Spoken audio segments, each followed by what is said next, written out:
आज मी सांगितल्याप्रमाणे कुष्ठरोग, लेप्रोसी संडे, कुष्ठरोग रविवार, लेप्रोसी संडे सर्व जगात पाळण्यात येते आणि त्या अनुषंगाने आजचं आपलं मनन आहे.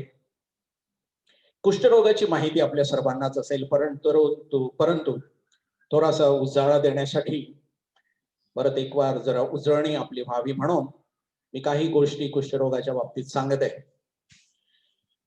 कुष्ठरोग सामान्यतः त्वचेच्या पांढऱ्या गुलाबी रंगाच्या चट्ट्यांपासून सुरू होतो. अंगावर कुठेही ते चट्टी येऊ शकतात. सामान्यतः कपाळावर, नाकावर, कानावर, गालावर, हनवटीवर उद्भवतात ते आणि नंतर सर्व दिशेने पसरतात आणि पूर्ण अंगावर ते पसरतात. सुरुवातीच्या लक्षणापैकी एक म्हणजे भुवया आणि डोळे अदृश्य व्हायला लागतात. भुवया तर नष्टच होतात म्हणा.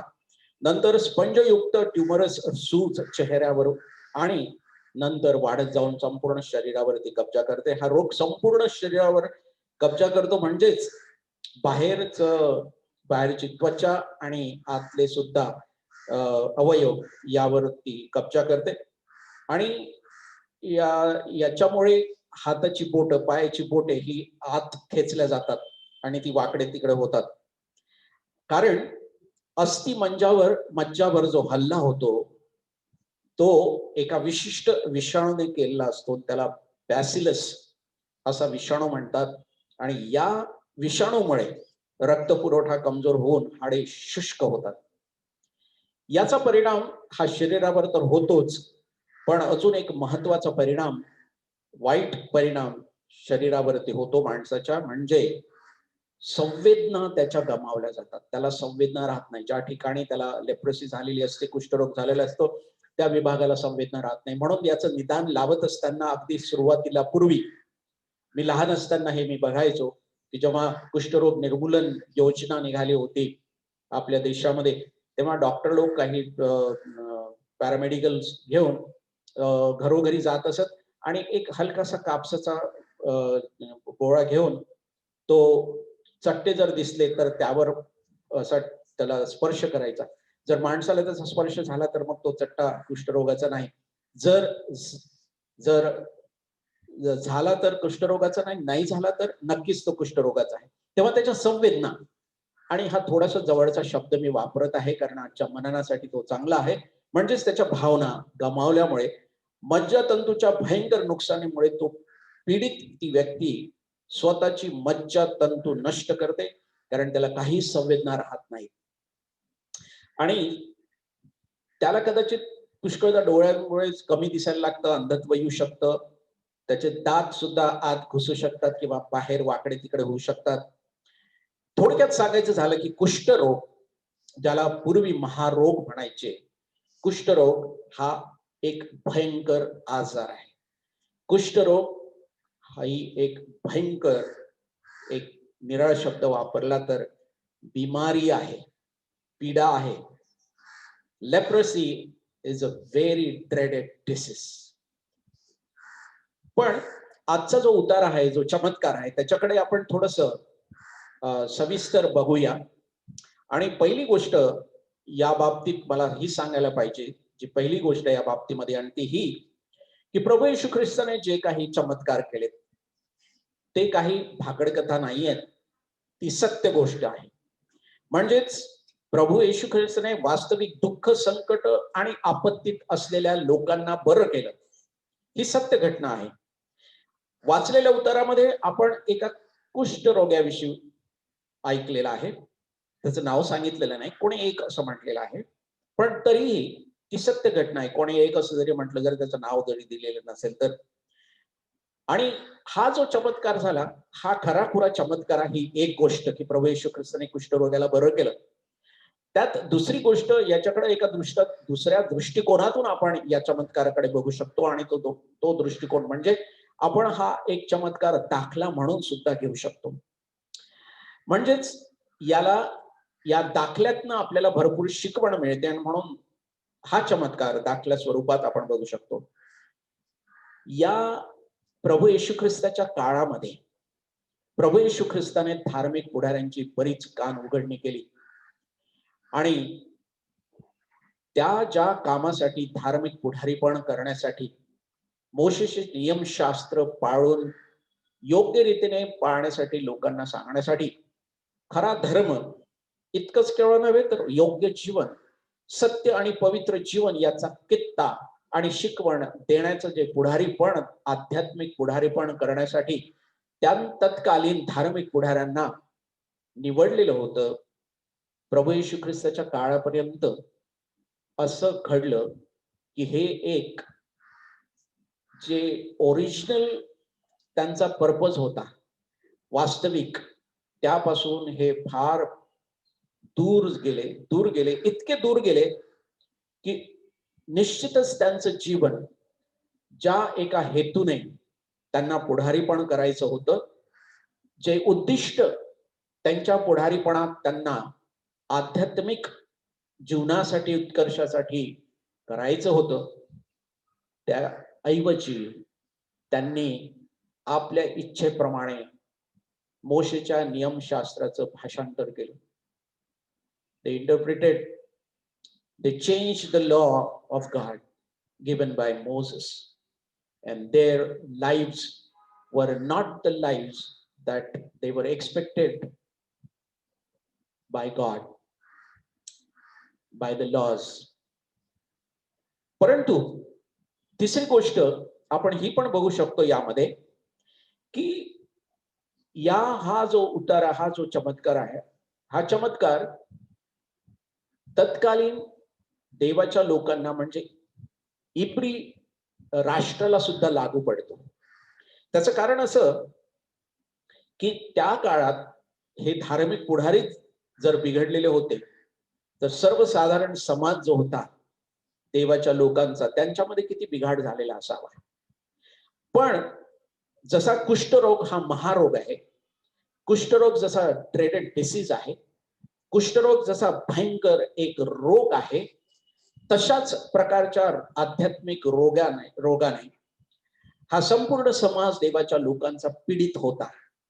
पण आनंदाची बाब अशी आहे की जसं कुष्ठरोग, महारोग पीडित माणसाला प्रभू येशू ख्रिस्ताने बरं केलं, तसंच अजून हाताच्या बाहेर त्यांचं जीवन गेलेलं नव्हतं. प्रभू येशू ख्रिस्ताची जर इच्छा आहे तर तो त्यांना आणि सध्याच्या देवाच्या लोकांना सुद्धा तो बरं करू शकतो. आज या सर्व गोष्टी आपण बघितलेल्या आहेत या पहिल्या मुद्द्यामध्ये. त्याच्या दृष्टिकोनातून, त्याच्या प्रकाशाखाली जर आज आपण ह्या सर्व गोष्टी जर बघितल्यात तर आपल्याला चित्र काही निराळ दिसत नाही. धार्मिक पुढारी, धार्मिक संस्था म्हणजेच ख्रिस्ती पुढारी, ख्रिस्ती संस्था, ख्रिस्ती लोक, ख्रिस्ती सिस्टम ही सुद्धा कुष्ठ रोगाने पीडित झालेल्यासारखी दिसते. कदाचित हे माझं वाक्य फार कठोर वाटत असेल, पण जर तुम्ही थोडंसं अवलोकन केलं अवतीभोवती इकडं तिकडं तर हा कुष्ठरोग जडलेला आहे. या कुष्ठरोगाने इतका कब्जा केलेला आहे ख्रिस्ती लोकांवरती, धार्मिक पुढाऱ्यांवरती, धार्मिक आणि ख्रिस्ती संस्थांवरती, त्या संस्थांवर असलेल्या लोकांवर असा या कुष्ठरोगाने भरपूर कब्जा केलेला आहे की एक हा समाज आणि ख्रिस्ती लोक, ख्रिस्ती संस्था एक विकृती म्हणून लोकांच्या निदर्शनास आजकाल येत आहे. आणि हे सत्य आहे, पण हे फार न पचण्यासारखं सत्य आहे. खरा धर्म बाजूला राहून बरंच ट्रेडिशन घुसलेलं आहे. धार्मिक संस्थांमध्ये पवित्र शास्त्रावर आधारित प्रशासक आणि प्रशासन नाही. बऱ्याच ठिकाणी, त्या ठिकाणी खूप जगामध्ये ज्या गोष्टी आहेत त्या होत आहेत आणि याला अपवाद धार्मिक पुढारी सुद्धा नाहीत. त्यांनी जे करावं त्याऐवजी ते दुसऱ्या कामात गुंतलेले आपण बघतो. आणि म्हणून आपण म्हणू शकतो की हा असल्या प्रकारचा महारोग आज सुद्धा कब्जा करून लोकांना विकृत बनवत आहे आध्यात्मिकरित्या. आणि कुठल्याही प्रकारे पवित्र शास्त्रावर आधारित अपेक्षित जीवन आज ख्रिस्ती लोक सुद्धा जगू शकत नाही. कारण ते पछाडलेले आहेत. पण जसं इब्री देशाला, जसं कुष्ठरोगी माणसाला प्रभू येशू ख्रिस्तांना एक इच्छा होती, त्याचा अधिकार होता आणि त्याला बरं केलं, तसंच इब्री देशासाठी सुद्धा प्रभू येशू ख्रिस्तामध्ये होप आहे. आणि आजच्या ख्रिस्ती लोकांसाठी, आजच्या ख्रिस्ती धार्मिक पुढाऱ्यांसाठी, आजच्या ख्रिस्ती संस्थांसाठी, आजच्या ख्रिस्ती संस्थावर असलेल्या प्रशासकांसाठी, जर ते कुष्ठरोगासारखे प्रभू येशू ख्रिस्ताला शरण जातात, पण शरण जाण्यापूर्वी त्यांना जर कळतं की आपल्याला कुष्ठरोग झालेला आहे आणि हे जाणून जर प्रभू येशू ख्रिस्ताकडे जातात, तर अजून होप गेलेली नाही. प्रभू येशू ख्रिस्तामध्ये त्यांना होप आहे. तिसरी गोष्ट मला ही सांगायला पाहिजे या बाबतीमध्ये, की या घटनेला एक अतिशय वैयक्तिक पैलू आहे. There is a very personal aspect to this चमत्कार, दिस मिरॅकल. ते फक्त स्ट्रक्चर्स, सिस्टीम नाही आहे ज्याविषयी सांगितलेलं आहे, पण तुमच्या आणि माझ्याबद्दल यामधून भरपूर शिकवण आपल्याला मिळते. They are not just about structures and systems, they are about you and me. आपली वैयक्तिक येशू बरोबर गाठ याविषयी यातून आपल्याला शिकवण मिळते. या ठिकाणी आपण हे बघतो की रोग्याचं नाव दिलेलं नाही, बऱ्याच ठिकाणी रोगांचं नाव दिलेलं नाही, स्त्रियांचं दिलेलं नाही, माणसांचं दिलेलं नाही. आणि म्हणून आज प्रत्येक माणसाला, प्रत्येक स्त्रीला इथं यातून जे शिकवण मिळालेली आहे ती लागू पडते.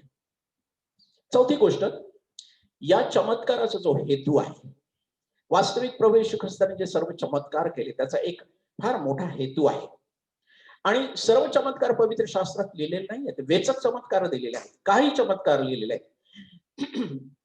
योहान 20:30 आणि 31 मध्ये योहानाने असं म्हटलेलं आहे की सर्व प्रभू येशू ख्रिस्ताने केलेलं जर लिहिलं असतं तर या जगात पुस्तकं मावली नसतील, पण या सर्व गोष्टी यासाठी लिहिलेल्या आहेत की तुम्हाला जीवन प्राप्ती व्हावी आणि ती विपुलपणे व्हावी. आणि म्हणून वेचक गोष्टी, वेचक शिक्षण, वेचक नमुन्यासारखे चमत्कार दिलेले आहेत. पण या चमत्कारांचा जो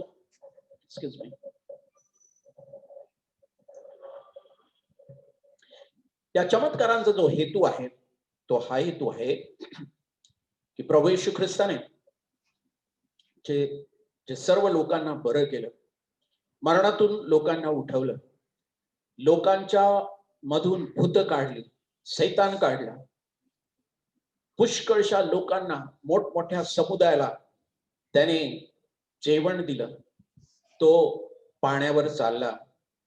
आणि इतकंच केवळ नव्हे तर मोठमोठे चमत्कार, आश्चर्यचकित चमत्कार त्याने केलेत या जगामध्ये असताना.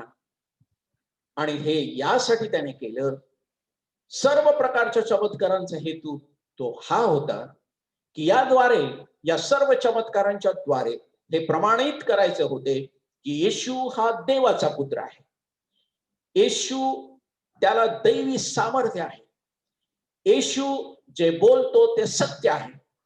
या 3 हेतूने चमत्कार बायबल मध्ये लिहिलेले आहेत. The purpose of all these miracles, whether it is healing of disease, whatever it may be, the death, raising people from the dead, and casting out demons, feeding multitudes, walking on water, whatever it may be, it was to validate the fact that Jesus is the Son of God, the one who has got supernatural power, and whatever he speaks, he says, and it happens because that is truth. पुढची गोष्ट या उद्धाराविषयी, या चमत्काराविषयी आपण असं बघतो, 6वी, जो प्रभू येशू ख्रिस्ताचा संदेश आहे यातून, आणि एरवी त्याने जे संदेश दिलेला आहे त्या संदेशाचा मुख्य जो हेतू होता, जो जो जो टॉपिक होता, जो सब्जेक्ट होता, तो हा होता सुवार्ता, तारणाचा संदेश गाजवणं हे त्याचं कार्य होतं. आणि जेव्हा त्याने ह्या सर्व चमत्कार केले ते प्रमाणित करण्यासाठी झालेत, पण हे चमत्कार करणं त्याचं ध्येय नव्हतं. त्याचं ध्येय होतं तारणाची सुवार्ता सांगायची, स्वर्गाच्या राज्याविषयी शिक्षण द्यायचं, तारणाचा संदेश गाजवायचा. मार्क ऋषभवर्तमानाचा पहिला अध्याय 38 वचनामध्ये असं म्हटलेलं आहे की मला आसपासच्या गावात उपदेश करता यावे म्हणून आपण दुसरीकडे जाऊया, कारण याच उद्देशाने मी निघालो आहे. लूक 5:31 आणि 32 मध्ये म्हटलेलं आहे, येशूने त्यांना उत्तर दिले, निरोग्यांना वैद्याची गरज नाही तर रोग्यांना असते. मी नीतिमानांना नाही बोलायला नाही आलो, पण पापी लोकांना पश्चातापासाठी बोलावलं मी आलेलो आहे.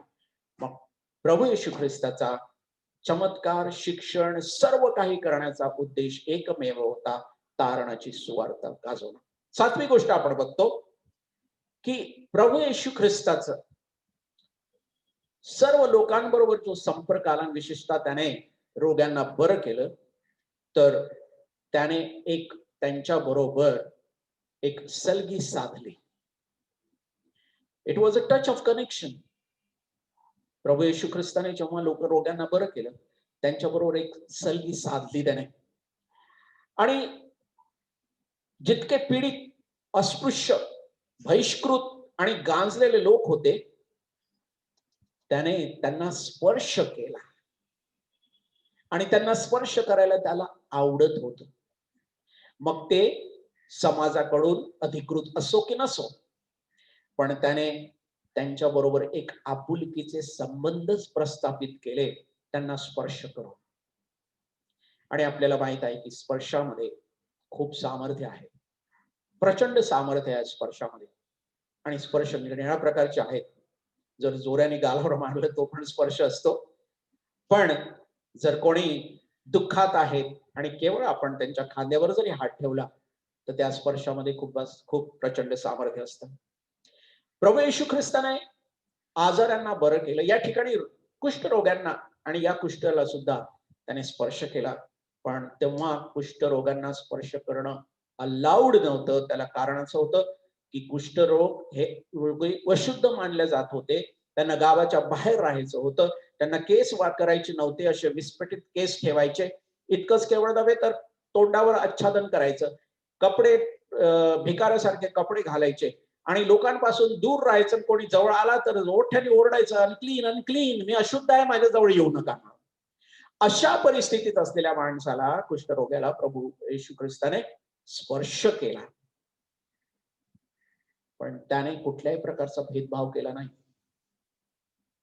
आज समाजामध्ये जो भेदभाव आहे पैशामुळे आणि जे काही पद असतं त्याच्यामुळे,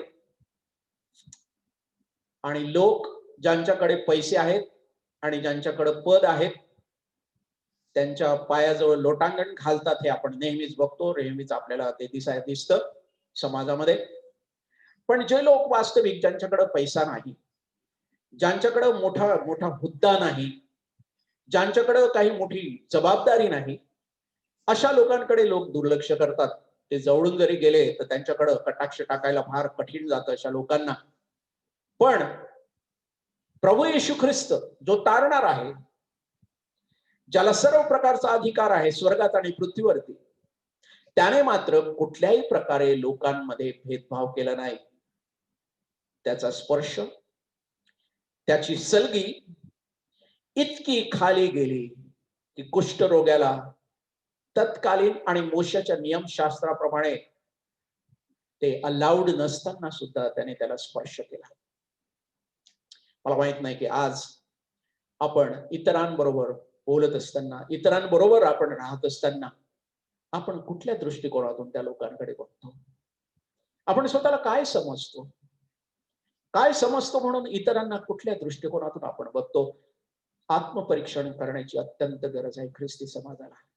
आणि विशेष रीतीने ज्यांना देवाने अधिकार दिलेला आहे, निर्णय संस्थांवरती अधिकार दिलेला आहे, अशा लोकांनी आत्मपरीक्षण करण्याची जास्त गरज आहे की आपण लोकांकडे बघत असताना आपला दृष्टिकोन येशूचा दृष्टिकोन आहे की आपला अभिमानाचा, हेकेखोरीचा, घमेंडीचा दृष्टिकोन आहे?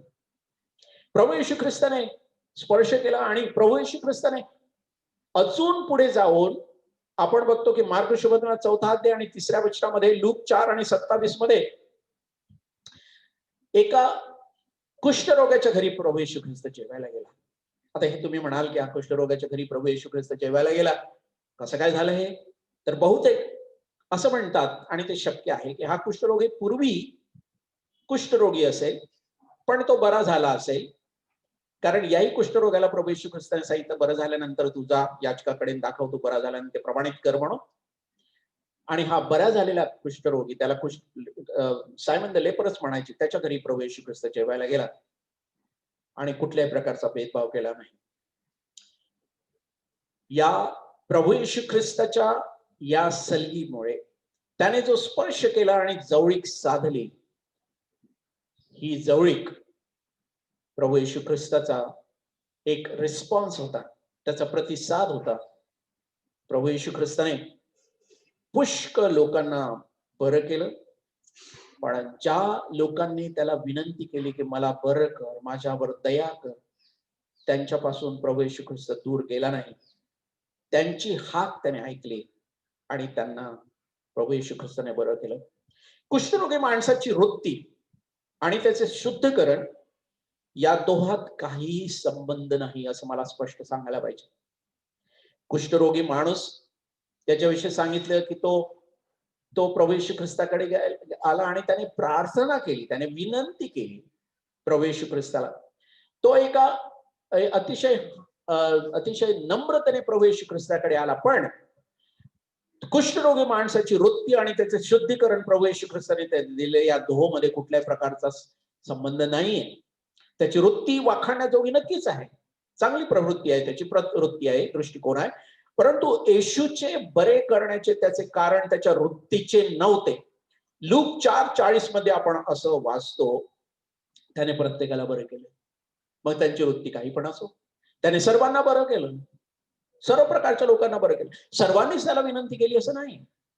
असं पवित्र शास्त्र सांगितलं की पुष्कळ लोक त्याच्याकडे आले, त्याने त्यांना बरं केलं. म्हणून त्याने विश्वास, पुरेसा विश्वास, अल्प विश्वास, अत्यल्प विश्वास यामध्ये भेदभाव केला नाही. विनंती करो न करो, कोणत्याही प्रकारची लोक असो, त्याने कुठल्याही प्रकारचा भेदभाव केला नाही. म्हणून या कुष्ठरोगा माणसाची त्याच्या प्रभू येशू ख्रिस्ताकडे येण्याची वृत्ती होती. त्याचा आणि प्रभूने त्याला स्पर्श करून बरे करण्याच्या दोन मध्ये काही संबंध नाही. मग संबंध काय आहे? का प्रभू येशू ख्रिस्ताने त्याच्यावर इतकी सलगी साधली? प्रभू येशू ख्रिस्ताने सर्व प्रकारच्या नियमाच्या बाहेर जाऊन त्याला स्पर्श का केला? आणि त्याला कारण आपल्याला या 8व्या मुद्द्यामध्ये वाचायला मिळतं. The only thing that moved Jesus to heal this leprosy man is indicated in verse 41, and that is his compassion. He was moved with compassion. जर कोणती गोष्ट प्रभू येशू ख्रिस्ताला प्रवृत्त केली असेल, तर जेव्हा कुष्ठरोगी किंवा कुठलाही रोगी त्याच्याकडे आला, तेव्हा त्याचं अंतःकरण कळवळ्याने भरलं. त्याला करुणा आली, दया आली, त्याच्यावर त्याने प्रीती केली. आणि हा पण कुष्ठरोगी जर बरा झाला, तर तो बरा झाला केवळ एकाच कारणासाठी, की प्रभू येशू ख्रिस्ताला त्याची दया आली, प्रभू येशू ख्रिस्ताला त्याचा कळवळ आला, प्रभू येशू ख्रिस्ताला त्याची करुणा आली. येशूला त्या पीडित माणसाची वेदना जाणवली, त्याच्या एकाकीपणाचा त्रास, समाजापासून बहिष्कृत केलेला शारीरिक त्याचा त्रास, पीडित पूर्ण कब्जा केलेलं त्याचं शरीर, सामाजिक अलगाव, धार्मिक विलगपणा जाणवला त्याला. त्या माणसाच्या दुर्दशेमुळे येशूला त्याच्या मनामध्ये, त्याच्या अंतःकरणामध्ये त्याचा कळवळा भरून आला, त्याला करुणा आली त्याची. आणि म्हणून प्रभूने करुणा आल्यामुळे प्रभूने त्याला स्पर्श करून त्याला बरं केलं. You know, it is not only the heart of Jesus Christ which is full of compassion, and just feel compassion inside, but his compassion was put into practice, in action, to reach out to the needy people, to heal this leprous man, brother. देव हा सुद्धा करुणामय आहे. प्रभू येशू ख्रिस्त त्याला कळवळ आला, नेहमीच कळवळ आला.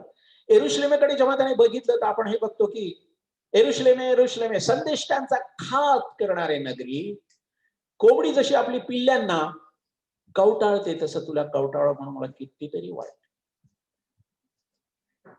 प्रभू येशू ख्रिस्त लाजरसाच्या कबरेजवळ जाऊन रडला. त्याला लोकांची करुणा होती.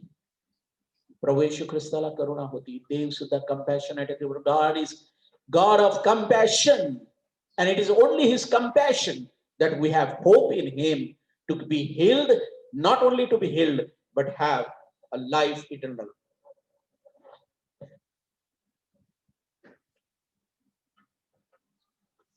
हे देवाचं अंतःकरण आहे. काय अंतःकरण देवाचं? प्रभू येशू ख्रिस्तामध्ये आपल्याला पूर्णपणे it has been revealed through Jesus Christ's life. The mind, the heart of the compassionate heart of God is revealed through Jesus's action and his life in this world. आणि काय होतं याच्यामुळे?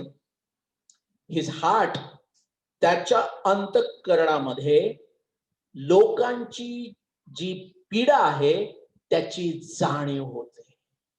लोकांची पीडा जी आहे त्याची जाणीव त्याच्या अंतःकरणामध्ये होते. लोकांच्या भावनांची जाणीव त्याच्या अंतःकरणामध्ये होते. God is a God of compassion and he feels the suffering of other people. He not only sees it but he feels it as if he is himself suffering. आणि इब्री लोकांच्या पत्रामध्ये सांगितलेलं तो सर्व प्रकारच्या अनुभवातून गेला आणि लोकांसाठी सफरिंग काय आहे हे तो त्याने जाणवलं नाही. त्याने ते भोगलं सुद्धा वधस्तंभावरती. माझे प्रिय मित्रांनो, आपल्याला जेव्हा देवाने घडवलं, माणसाला जेव्हा त्याने घडवलं, असं म्हटलेलं आहे की देवाच्या सदृशत्वात मानवाला घडवलं. त्याला जो स्वभाव मिळालेला आहे, जी मेंटल फॅकल्टी प्रभूने देवाने आपल्याला दिलेली आहे, त्यामध्ये करुणा, इतरांच्या भावना समजून घेण्याची कुवत आपल्याला दिलेली आहे. पण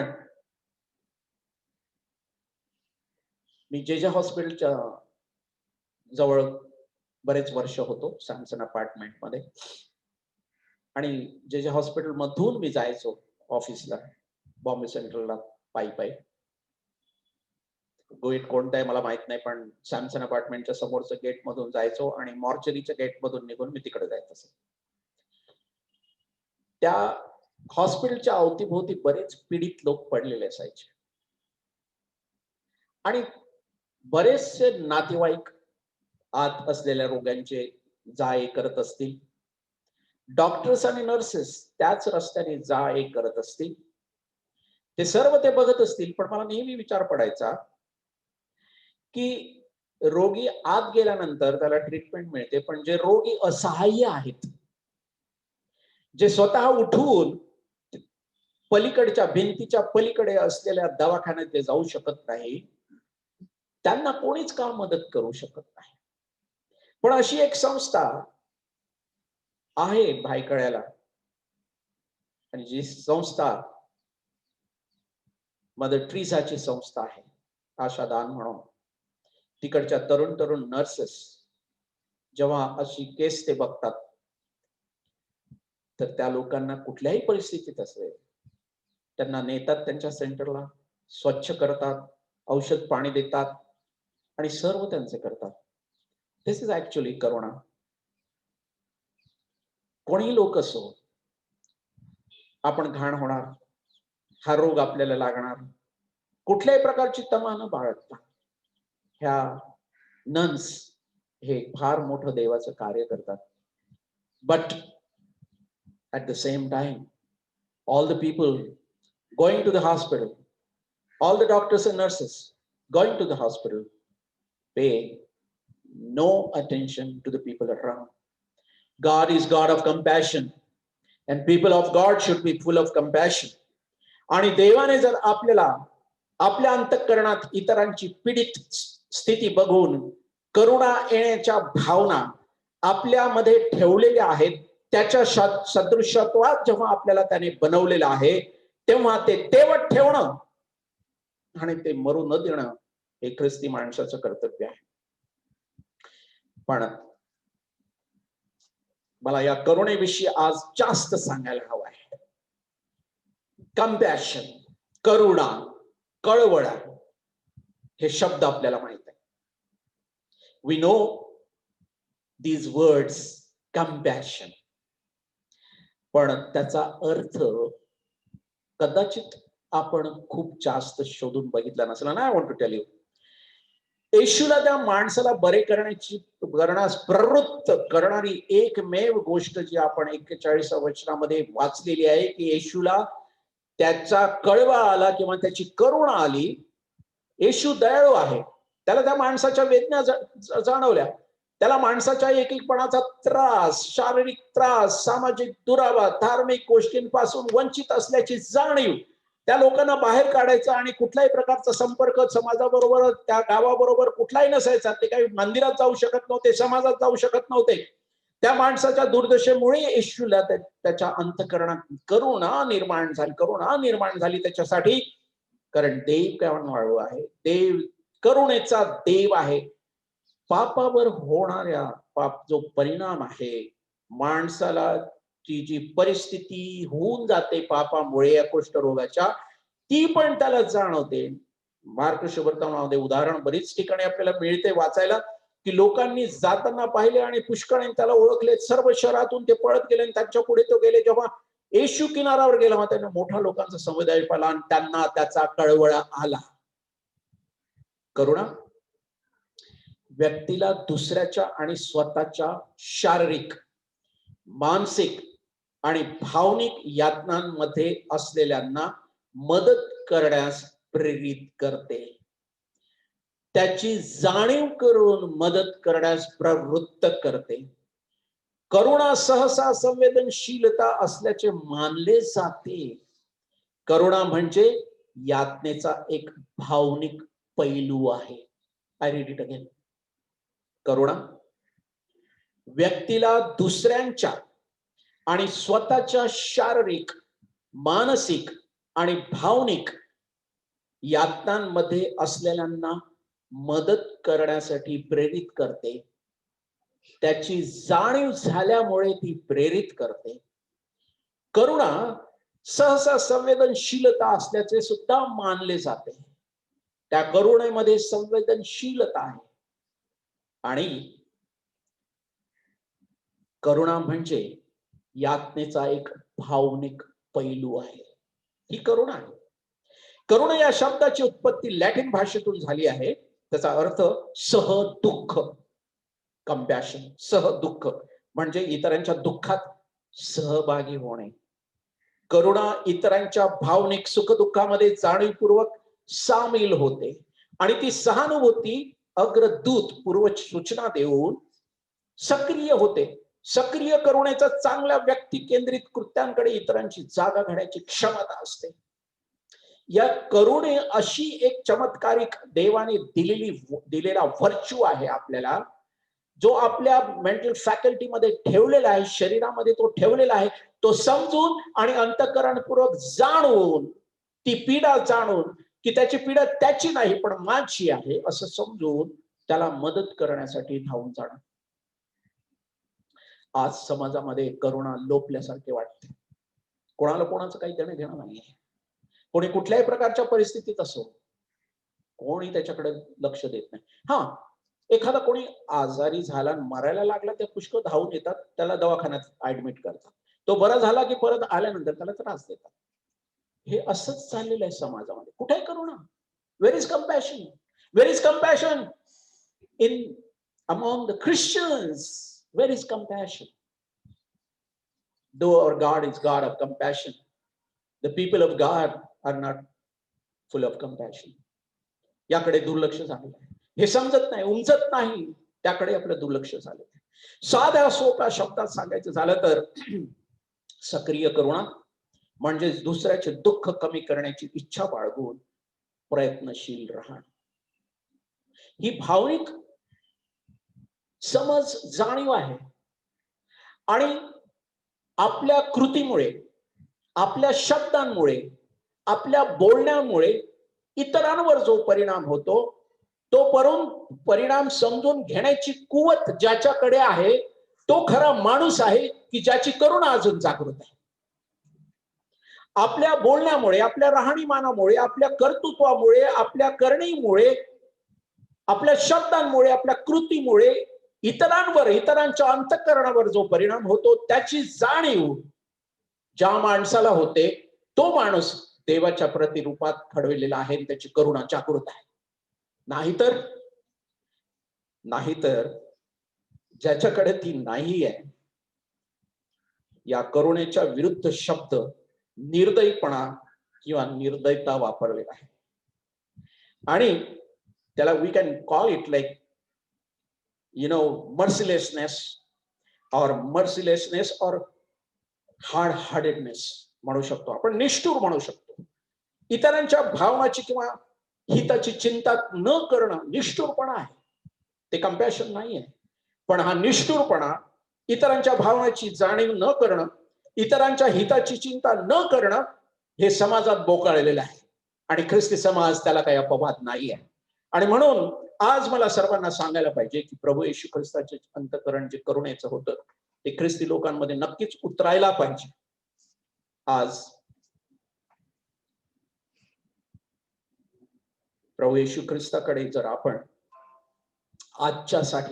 आजच्या लोकांसाठी जर आपल्याला जाणीव होत आहे की कुष्ठरोगाने कब्जा केलेला आहे ख्रिस्ती लोकांवर, ख्रिस्ती व्यक्तीवरती, ख्रिस्ती समाजावरती, ख्रिस्ती संस्थांवरती, ख्रिस्ती धार्मिक पुढाऱ्यांवरती, ख्रिस्ती संस्थांच्या प्रशासकांवरती कब्जा जर झालेला आहे, तर आज प्रभू येशू ख्रिस्ताकडे जाण्याची गरज आहे. तो आदरणीय आणि पूज्य भावनाने प्रभू येशू ख्रिस्ताकडे तो कुष्ठरोगी गेला आणि तो म्हणतो, लोटांगण घालून तुला जो विशेषताधिकार दिलेला आहे तो जर तुला वापरायला पाहिजे असेल, आपण इच्छुक असाल तर मला तू शुद्ध करा. तो हतबल होता, कसलीही पर्वा न करता, गर्दीला न जुमानता येशूकडे गेला, अत्यंत निराशेच्या परिस्थितीत, परंतु आदरणीय भावना, आत्मविश्वास, नम्रता ही सर्व योग्य सामग्री घेऊन प्रभू येशू ख्रिस्ताला तो शरण गेला आणि विनंती केली, मला शुद्ध करा. Right now we have to pray for ourselves, Lord please cleanse me. We have to pray for ourselves, our people, our churches, our leaders, and all the leaders, all the institutions, all the people who are heading the institutions. We have to pray, Lord, cleanse us. Lord, cleanse us. And God will hear our prayers. God is God of reconciliation. God is God of compassion. And he will do the miracle and he will say, माझी इच्छा आहे तू बरा हो. आणि प्रभूची इच्छा नाही आहे की कोणी रोगी असावं, प्रभूची इच्छाची आहे की सर्वांनी बरं व्हावं. आणि सो आपण करुणेचं अंतःकरण देवाचं आत्मसात करून घेऊन त्याला मागू, प्रभूला म्हणू की प्रभू मला तू शुद्ध कर आणि माझ्या सर्व लोकांना तू शुद्ध कर. आपण प्रार्थना करू. पवित्र आणि थोर साधीश परमेश्वरा, तुझ्या वचनाबद्दल तुझे मनापासून उपकार मानतो तुला विनंती करतो परमेश्वरा की प्रभू येशू ख्रिस्ताचे चरित्र उद्यान सर्वांना येशू आमच्या तारणाच्या नावाने प्रार्थना माहिती म्हणून स्वीकार. आमेन.